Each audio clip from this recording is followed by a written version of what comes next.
Hello, everyone, and welcome again to another episode of the Beyond Fulfillment Podcast. I'm your host, Dave Goulas of Easy DC 3PL. And this week, my guest is the co founder and the senior vice president of CofixRx, Dan Nichols. Welcome, Dan. Hey, I'm glad to be here, Dave. Thanks for having me. Yeah, thanks so much for being on the show. Yeah. So, just for everyone listening, can you just let us know what is CofixRx and how it came to be? Yeah, so CofixRx got its start in 2021, technically in 2020 as far as the formation of the company.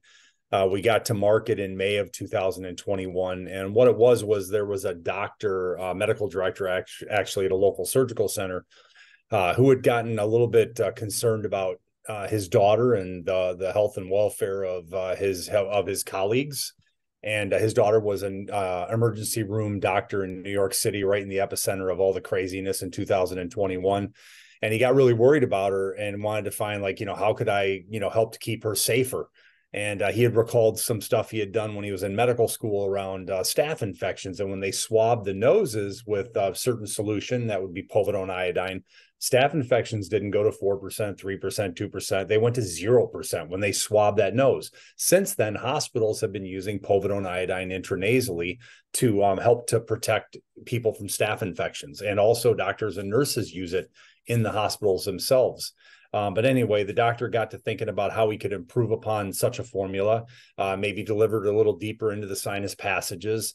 And that was kind of the beginning of it. And my CEO, Dennis, and along with our COO, Jeff Van Loon, helped to get the product to a launch phase, if you will, in May of 2021. And then we came to market with it at that point in time. And it was for the first few months, it was like selling hotcakes. I mean, it was actually, it was the first year and a half. It was like that. The first few months were a little more challenging, but once people started to recognize what we had and how it operated, as a product, they really got excited about it. And then there was a lot of different studies that had been done on a similar solutions and similar formulas that showed the efficacy of such an ingredient base. And that really helped to catapult our company, way further down the road. And now we're starting to crack open into a lot of other markets. So things are pretty exciting here in Rochester Hills, Michigan, just for clarity. Okay, Yeah. excellent, Yeah. excellent. All right, so that you came to market in 2021, and that sounds like a extremely quick time to conceptualize an idea, Yeah. it turn into a real business, and come to market so quickly. So, what was that like at that time? Well, so I was not technically involved from roughly the formation of the LLC and some of the business backgroundy stuff in 2020. I didn't get really involved with the company till May, actually, during that month. But I know that the one thing that really the one way we got the product to market as quick as we did is Dennis, our CEO. He's the guy that if he calls you on the phone and can't get you at noon, he's going to call you again at 12:01. And then if he doesn't get you, then he'll call you at 12:02. He's just absolutely relentless and persistent like that. And that's exactly why the product was able to get from the idea and the thought and the concept to where, to actually being in a box and retail ready within that time frame. So you're exactly right. And it really boiled down to a really persistent guy. I always think of him sort of like he's like the pit bull with the bone in his mouth. And if he's got a hold on it, he ain't letting go. And that's really exactly why, Dave, we were able to get to product that, you look at other companies, larger companies, it'll take them 2 or 3 years to launch a product, and Dennis did that because that's just the guy he is. Like, he knows he's a driver. He's going to get something done. So, It's very important. Yeah, yeah. and I remember when I met Dennis, he was one of a kind, very excited, had a vision, very a lot of passion. He was just oozing passion about what he was doing and where the company was going. So that's certainly important for sure. Absolutely. And so you come to market, and obviously that's a crazy time, right? Lots going on. What was it like in terms of like the initial sales and having that boost right off the bat, given the market at that time? Yeah. Yeah. So those first few months, I mean, we were all boots on the ground, but I mean, as far as like really kind of going out and knocking on doors, I was certainly a part of that, making phone calls, calling pharmacies, calling health food stores. It turned out to be an amazing outlet for us as well. The biggest challenge, Dave, was what we have really created its own category. Most medicines, as we know them, and I technically ours is not a medicine; it's more of an immune support, or technically a cosmetic, Food, Drug, and Cosmetic Act. But we kind of created our own category. There wasn't something like this on the market where people were like, they were a little skeptical. They weren't so sure about it. But then when studies start to kind of come out around the world around kind of using a solution like this, and the efficacy and the results were there, people started to wake up to this. And then you had somebody like Dr. Peter McCullough, who stood up and told people, hey, if you would just use a povidone iodine, nasal solution, this whole pandemic could be looking very differently from how it looks now. And it took a lot of courage, because at the time there were a lot of skeptics that were pushing one other agenda, and it was so it took a few months, but then when it finally started, and even candidly, Dave, though, is even with that being said, I mean, we're still in the infancy of this whole thing. This idea of a product that deals directly with a problem. See, I'm kind of dancing here. Having a product that deals directly with a problem as opposed to just masking a problem, that's new. Like Tylenol solves for pain, but it doesn't go to what's the actual root cause of the problem. So when you have something that does what our product does, and it's a pretty simple idea, really, it takes a while to educate people and get them to believe in it and understand it and trust in it. Yeah. And you have a lot of success with repeat business, right? A lot of stores across the whole country carry the product. And Yeah. I saw recently too, you were Drugstore News, which for people don't know, it's basically the premier one of the premier publications in the industry, voted your product a top 5 product. Yeah, it was a top 5, and that was on the heels of the fact that the mom and pop stores will follow a planogram. For those listening, most of you probably know what a planogram is, but it's basically, they're the people, Hamacher are the people that will basically engineer the blueprints for what products go where in a pharmacy. Or even for that matter, there's planograms in large health food store chains. They have planograms. Everybody knows where products are supposed to go. Heck, the bread aisle's got a planogram, so everybody knows where certain products go. Well, Hamacher reviewed 134 products. They gave 2 top billing, and they were both our products. They were both our nasal spray and our throat spray. Can't find a box right now, but those 2 products got top reviews, and they recommended to the mom and pop pharmacies that these products should basically be front and center on their shelves, because they thought they were really new, really unique, and would certainly sell. And to that point, Dave, we sold 500,000 bottles in 29 months. So that's a lot of movement, especially when you consider we advertised.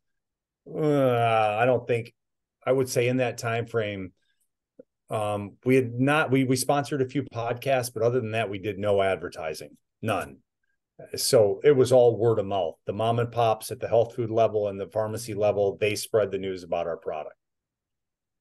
Yeah, that's unique too, to have a product that you created, right, which is in its own category basically, and to have that type, get it to market so quickly, and then to get that type of growth and sales off the bat with virtually no advertising. I mean, you Right. don't see that almost never, right? Yeah. Well, fear drives people to explore, right? To find another solution or an option. And for a year and a half to 2 years there, it was nonstop 24/7 on the news channels. They were talking about pandemic era strains and going on and on about it, and people were concerned and worried. So they were looking for things that they could do to help improve their odds of staying, living well, staying healthy. So Sure. All right. And so you obviously were quick to join the team and start the company and roll along. And then looking at your background, so you've been an entrepreneur for the past 30 years. Is that right? yeah, since I got out of high school, even through college, yep, doing my own things. So yeah, I've got a crazy A whole bunch of stuff. I guess for me, the inner geek, I've got this science geek piece of me, and honestly, I think I probably would have been a chemist or something if I could get through the math, but I could never get through the math because I love molecules and I love, so this whole thing from a nutritional perspective. I mean, when I was in high school, I was studying the free radical theory of aging and all sorts of things about how the body operates in the biochemistry, and that was as a high schooler. So doing anything in the health or nutrition space was always something very intriguing to me. And then you couple that with a background as a public presenter and an entertainer. If you're poking through my LinkedIn profile, I've been doing game shows for 20 some years. I do Family Feud and Jeopardy for companies all over the world, all over the country, I should say. But it's so I have this kind of that extrovert piece coupled with the science and that understanding and a just comfortable communicating. So it was fun because I was able to work with Dennis and Jeff from the beginning and grow the company to where we're at now. We got about 12 people that work for the company now. And it's been fun, a lot of fun. And how did you know too? Because I saw on another podcast too, you said this position where you come in the office every day with Cofix was your first actual like job, like Yeah. business hours. Like, how did you know too, like getting out of high school and starting out that you weren't going to take the traditional path and that you wanted to do something different? Well, I had two things I wanted to be in high school, and then I had my backup plan. It was either a heavy metal singer or a professional baseball player. I couldn't hit a high note, and my fastball never got over 75. So the other one was I was going to start a business, and I was going to start a lawn maintenance business because I knew that that'd be the easiest thing for an 18-year-old kid to start, and I did exactly that, and I did that for 5 years, and then I went from that into entertainment. And along the way, I had done some other gigs, just some different things. I got in the mortgage industry for a while. I bought and flipped houses for a while, just all sorts of different things. But they all, you're right. I did it kind of backwards, right? I always did my own gig, and then all of a sudden, I'm here at 9 to 5. I guess for me, what makes it exciting though is the fact that it's the growth that excites me. It's when the pandemic actually hit. I started a new business. It was a corporate video marketing studio. So I left my other two businesses because I knew that I shouldn't say I left them. I knew that they were on the slow road at that point in time, which was entertainment and corporate training. And I knew right away that corporates cut two things when the budgets get tight and people get worried. And they cut entertainment, which was the game show piece. And then the other thing they cut is corporate is any sort of training, which was just basically interpersonal dynamics, going into teams and helping people get along better. And so those two were going to get cut. And I thought, oh man, I better figure something out. So I always liked helping people just grow a business. So I started a studio in Troy. In fact, I just closed the doors on it about 3 days ago. And even it's been open, but I haven't been there. The lights got shut off basically when I met Dennis because I wanted to grow this company. And yeah, so I just did a complete flip. But what keeps it interesting is that this business is growing, and as long as it's growing, that's really exciting to me. I love to grow businesses. That's the excitement. Some people, they like to garden. I like to grow businesses. People have different things they like to do. For me, it's that process. It's the process of it all that I like. So Yeah, I mean, it certainly seems like you found your passion early and you followed that road too. And even like you said, you've pivoted numerous times, with different changes. Did you always just knew that, because some people they say are like unemployable, right? You always just knew you kind of wanted to be in charge and not just go the regular job route. yep. Okay. Yes. Yeah, that's a one word answer. Yeah. I mean, I knew in high school, this is kind of funny. When I was in high school, I was working for a company, helping them start a new business. It was a co-op program through my high school. And they were opening up a bulk food warehouse. I don't know if you remember those, but you'd stick your scoops inside and you'd pull out sesame seeds or spices and put them in a bag, or gummy bears. And so I helped open one of the stores, and then there was another one being opened up by another franchisee. And they're like, "Hey, Dan, we want to move you over there to help us start that one." And then I helped to launch that one as well. And this, at that time I was 16 years old, and then I got called down to the co-op office, And my counselor said to me, he's like, hey man, he goes, I want to read you something. And he read me the write-up, and the write-up was like, we really enjoyed Dan. He really helped to get us up and running and get everything going.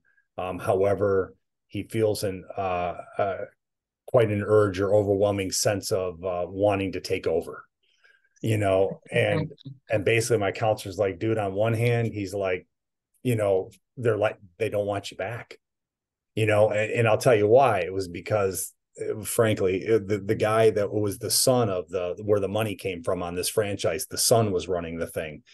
And candidly, he wasn't that bright. I mean, at that age, I knew, I'm like, this guy doesn't know what he's doing here, and so I was busy pushing and motivating, like, hey man, we got to do this and we got to do this. And he didn't like that, so, cause I was taking over, and he's a 30-something-year-old guy and I'm a 16-year-old guy. And there was a clash there, and it bothered me. But, I'll tell you another thing. It also kind of made me just solidify the notion or the idea that I'm going to do my own thing, because I don't want that to happen again. I don't like that feeling. That felt really, I'm just going to do my own thing. And then you have other things that happen along the way. Like my uncle had a printing business when I was in high school and junior high, even elementary, actually. And I grew up kind of helping him out there. And I always thought that was great, because I love my uncle. He's like one of my favorite people, but I always thought, like, I could do this too. I could do my own thing. If he can do it, I can do it. So light bulbs go off and you realize where opportunities exist. Sure. Yeah. And that's great. Just awareness on your part and being in touch, with, exactly what you're meant to do and kind of following those instincts and not being afraid to take action too, right? Because that's where so many people kind of slip up, or they want to start, but they don't know how, or they just like they let the fear hold them back.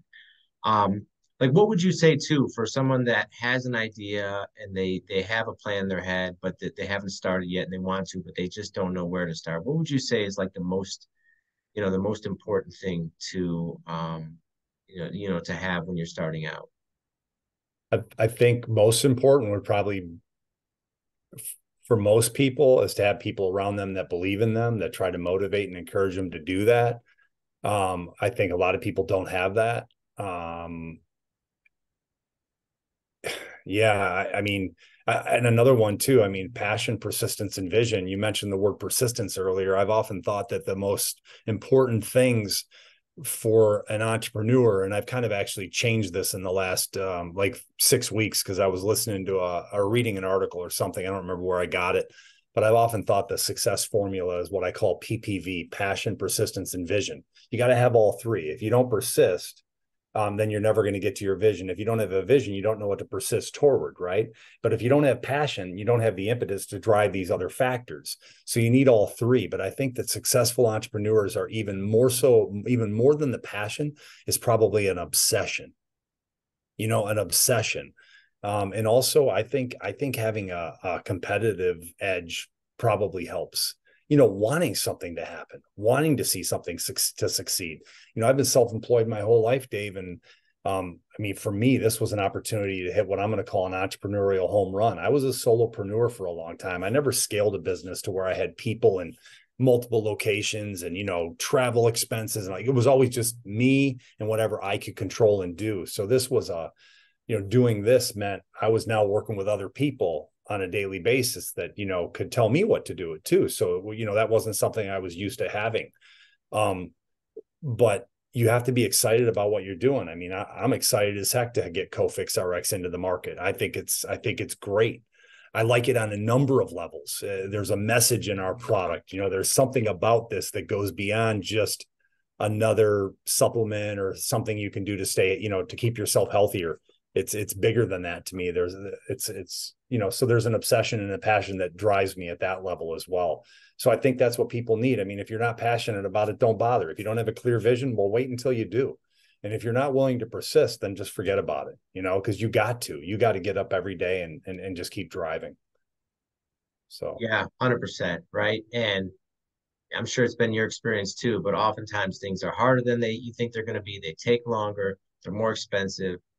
You have all sorts of adversity that pops up when you're on the road that you didn't necessarily anticipate. So like the persistence and having your why too, of exactly why you're doing it and what's driving you. So important.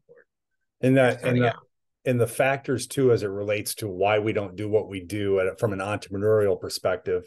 There's about 5 things that people, and I won't go into all 5, but I mean, one of them I call the OMT paradox. I made this up years ago. I actually teach classes on this at the library, by the way, at the Royal Oak Public Library.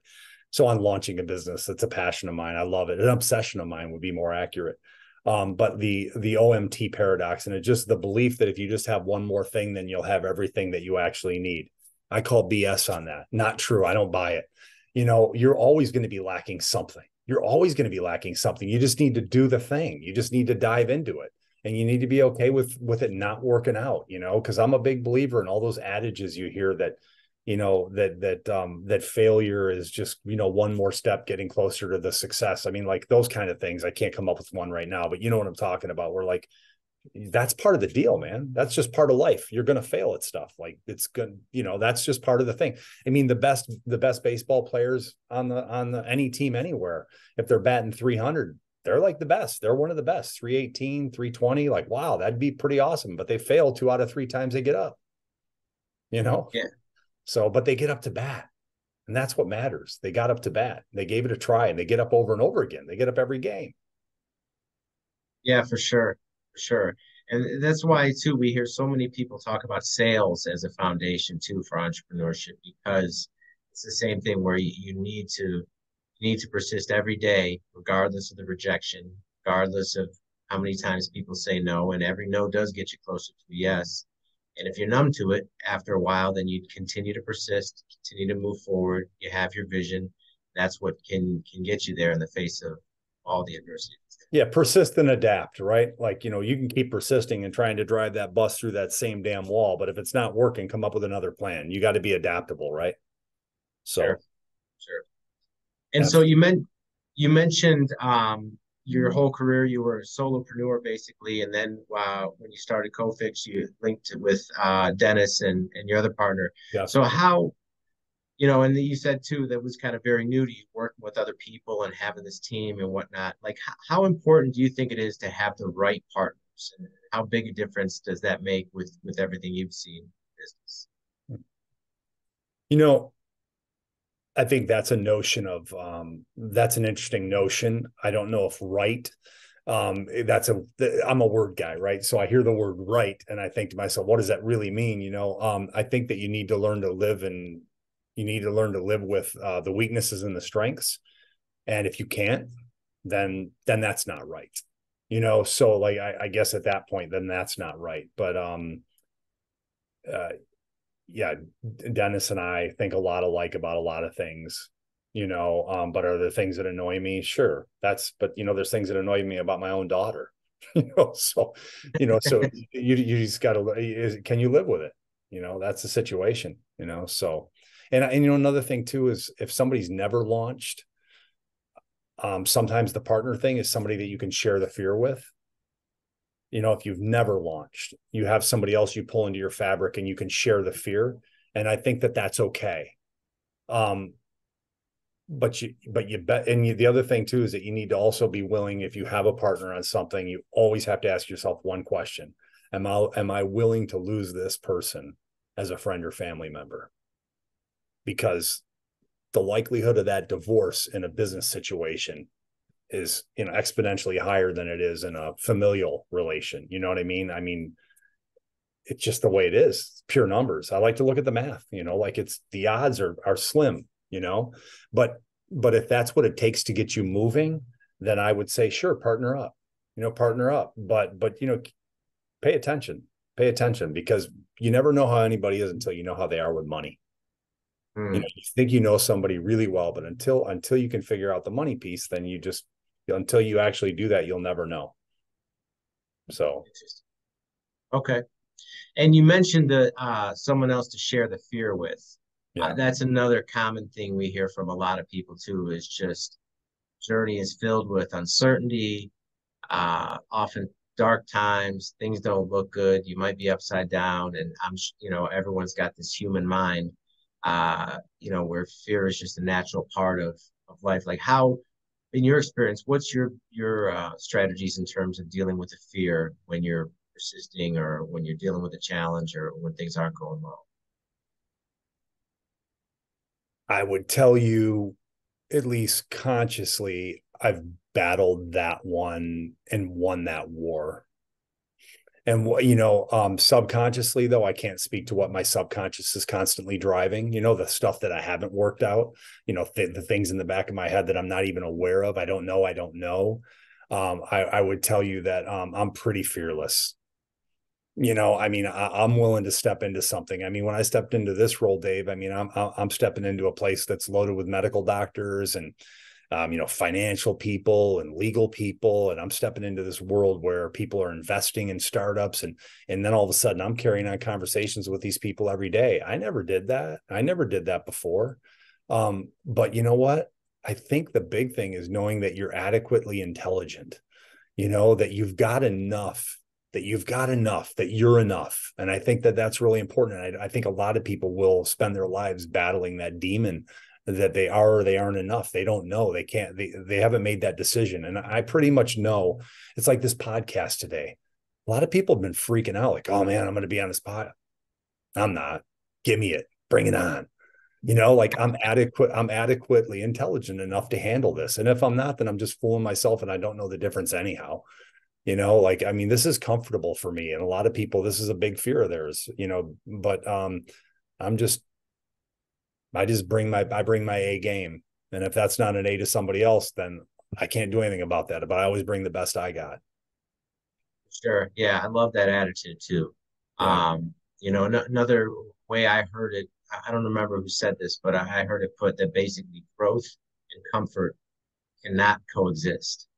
Yeah. So is as nice as it may feel to be comfortable, you have to, if you really want to make progress, you have to consistently push yourself outside of your comfort zone because that's where the growth happens. I'll give you another one in that same exact line, which is growth. Growth demands discomfort. If you're going to grow, you will be uncomfortable. Get freaking used to it. Like that's just part of the experience. When the blossom on the tree opens up, I'm not speaking for the tree, but I mean, I'd imagine that it's painful, the opening up, like that's the deal. And if you want that, then you're going to have to experience that. Are you willing to deal with that? And that's all ego crap anyway. We're battling the demons in our own head, right? And like, I just kind of tend to believe that I'm smarter than the problem.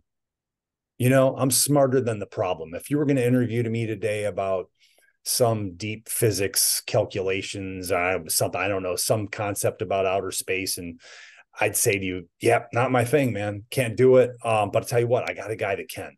Let me bring him on.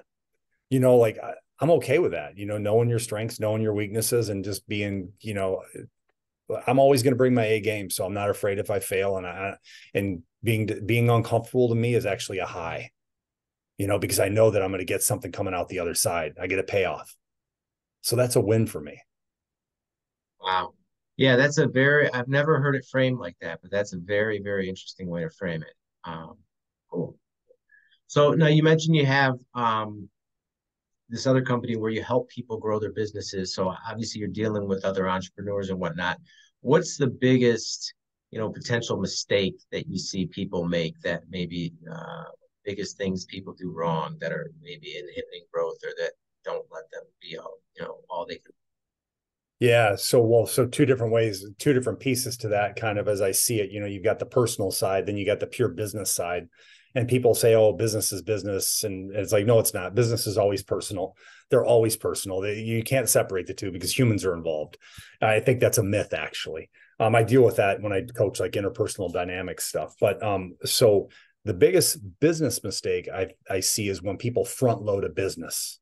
So they take on a whole bunch of debt up front that they didn't need to do. They didn't think of how to do it in a different way. Instead, they thought, in order for me to get to where I want to go, I need to buy this, or I need to rent this, or I need to build this building. Right? It's like, no, rethink that. Like there's another way.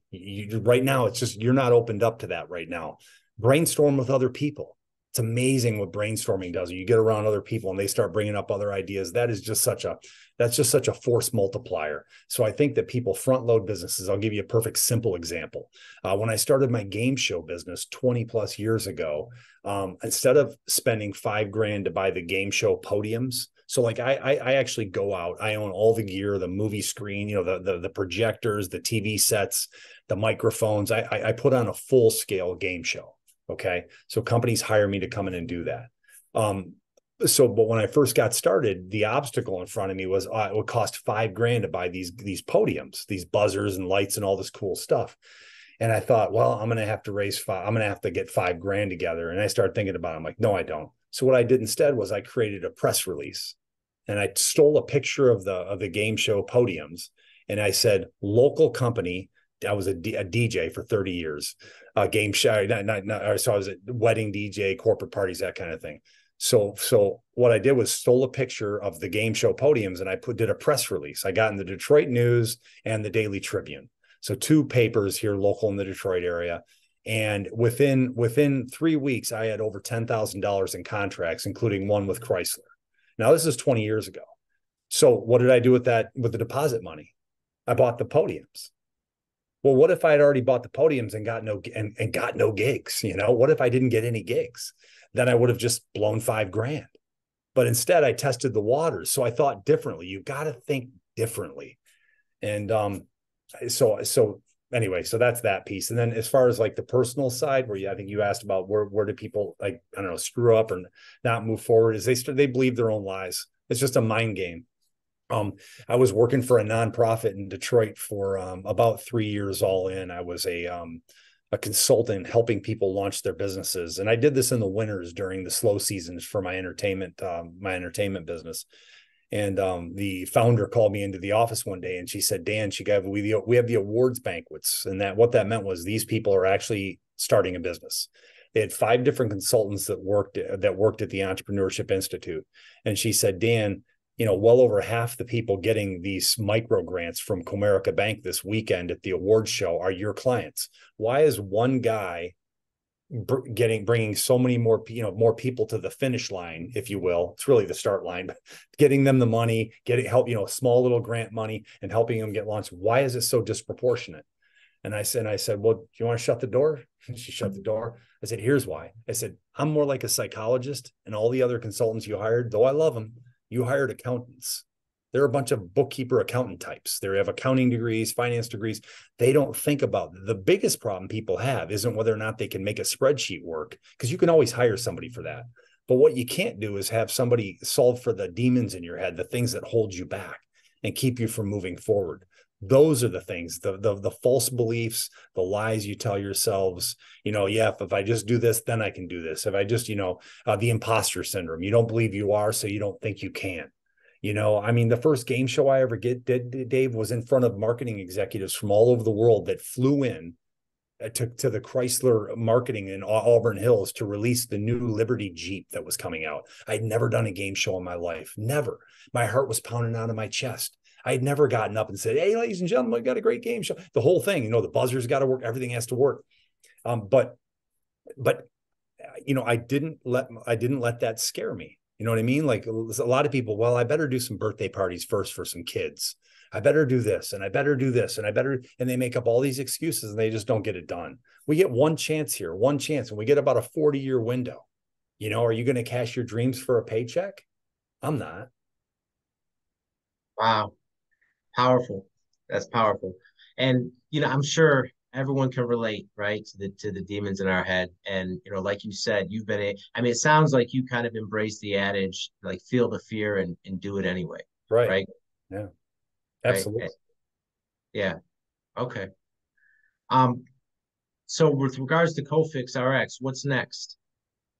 Going to do a wound care product, I think, in the next, I'd like to say 3 months, but it's probably going to be more like 6. But a wound care product, we've just found amazing results with, frankly, rubbing this on cuts and wounds and just changing it just a little bit to make it stick a little differently.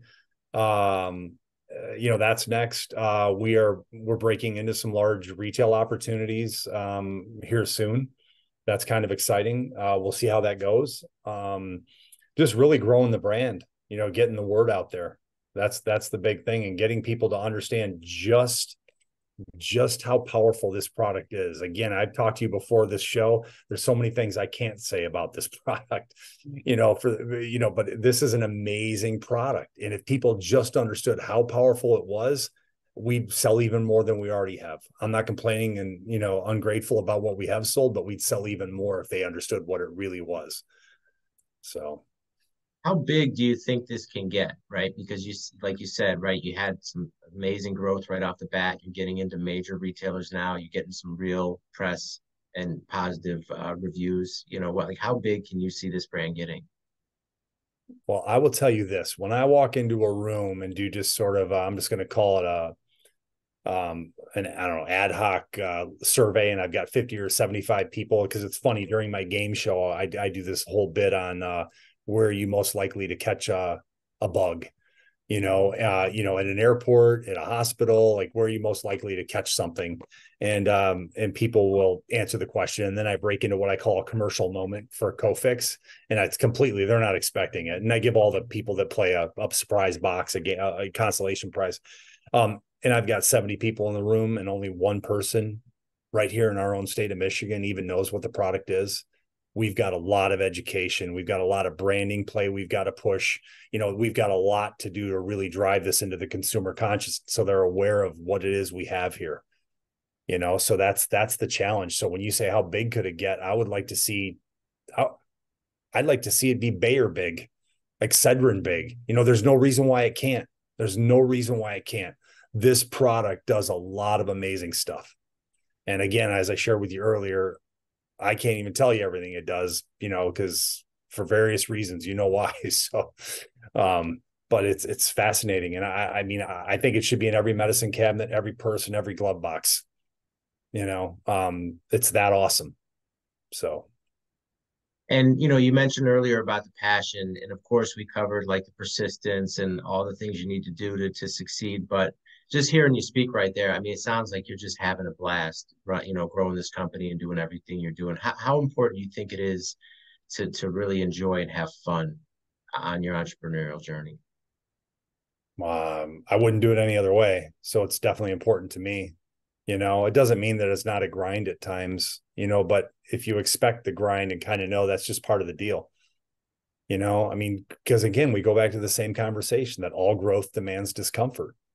Growth demands discomfort. It's going to get clunky, and then it's going to be good. And then it's going to get clunky again, So you just hope that you're edging up, so.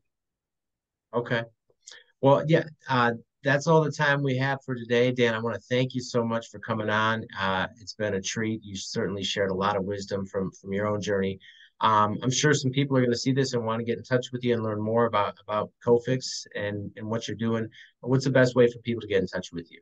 Yeah, probably email, just dan@CofixRx.com. That's it, DAN@COFIXRX.com. Okay. All right. Excellent. Well, there you have it, everyone.